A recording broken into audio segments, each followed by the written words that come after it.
As a professional accountant, I was trained to perform net present value analysis to compare alternative investments before actually making an investment. Of course, I don't actually use it very often. When investing for myself in the stock market, I typically use index funds to diversify and lower my risk. As the executive director of the Small Business Analysts Society of Canada, I felt that we should do this analysis on behalf of prospective new entrants into the accounting profession. So what the heck is net present value, and how do you calculate it?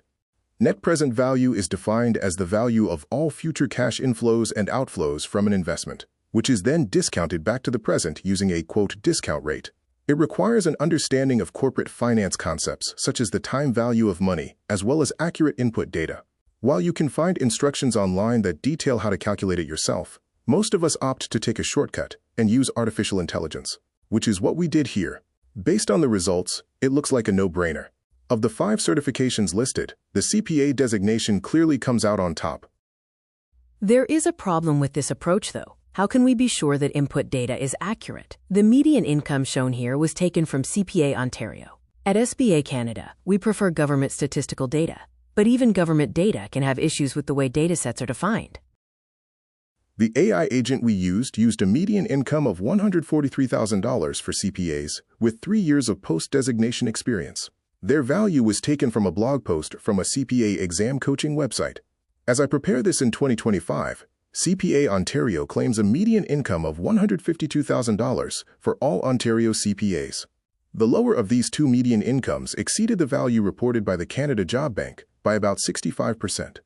When we asked the AI agent to recalculate the net present value based on a more realistic median income of $95,000, the result was that the CPA designation was by far the worst investment of the 5 certifications we looked at.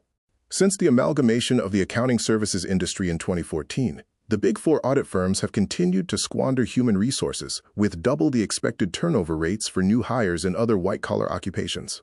This has even spawned a new category of video on YouTube, the I Quit the Big Four video. Check it out for yourself on YouTube. While the Big Four have doubled down on their move-up or out-the-door approach to staffing in their own firms, wasting precious human resources along the way, they've also gerrymandered the competency map for new entrants to the occupation. This effectively eliminates the ability of small firms to train their replacements and risks losing that segment of the accounting services market permanently.